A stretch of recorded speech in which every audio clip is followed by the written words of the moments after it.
हाथ लगाने पर किनप के बार वो हाथ कटेंगे जो हाथ आगे बढ़े हैं, उनका जीभ कटेगा जो हमारे भगवान के ऊपर दुर्भाषण गलत बात कहेंगे। अगर 24 घंटे के अंदर यानी यही समय पर कल तक अगर नहीं हुआ तो दशमी का पूजा खत्म कर कर मैं स्वयं जाकर पुलिस स्टेशन के सामने धरने पर बैठूंगी। साथ ही उन्होंने सनातन धर्म रक्षा बोर्ड की मांग उठाई। अभी समय आ गया है भारतवर्ष में एक ऐसे सनातन बोर्ड बनने का जिसमें कश्मीर से लेकर कन्याकुमारी तक, अटक से लेकर कटक तक, हर छोटा सा से लेकर बड़ा मंदिर तक, हर सनातन मंदिर को जाकर उस बोर्ड के अंदर रहना चाहिए।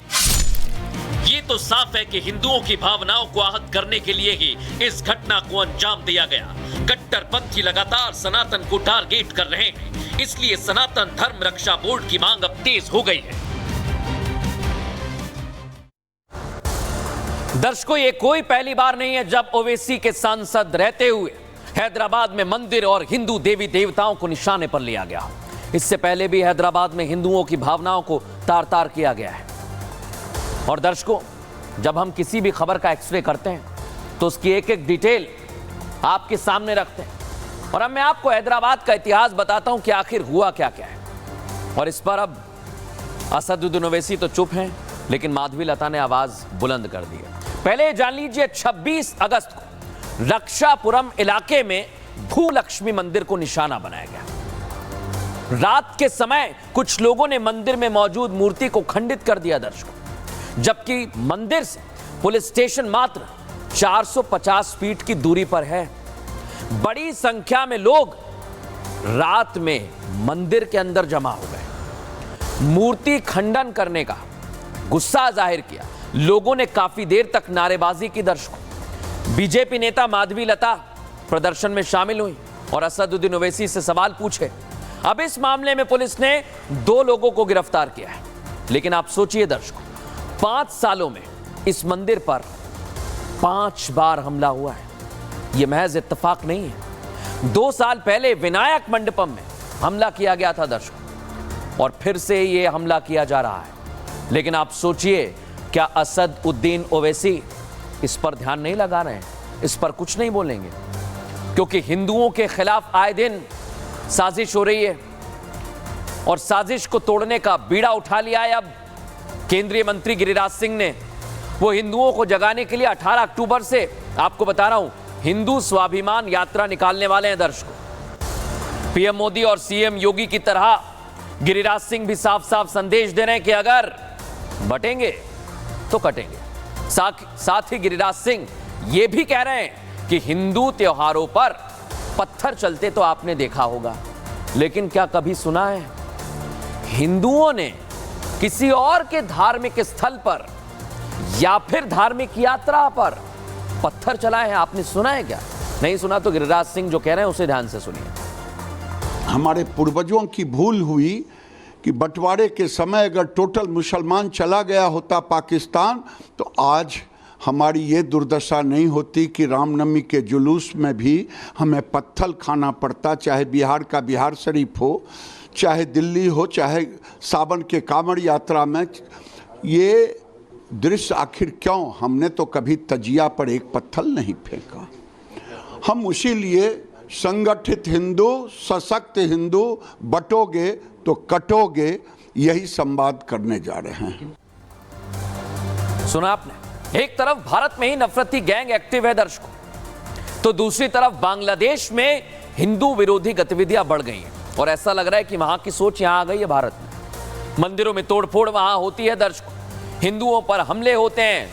लेकिन यूनुस सरकार ने नवरात्र में हिंदुओं की सुरक्षा का भरोसा दिया था, लेकिन वो आश्वासन और भरोसा सिर्फ आश्वासन ही रह गया दर्शकों, क्योंकि नवरात्र में ही हिंदुओं के शक्ति पीठों में से एक जेशोरेश्वरी मंदिर में काली मां का मुकुट चोरी हो गया। सोचिए आप, नवरात्र में, और सीसीटीवी फुटेज देखिए आप, ये सुरक्षा हो रही है मंदिरों की।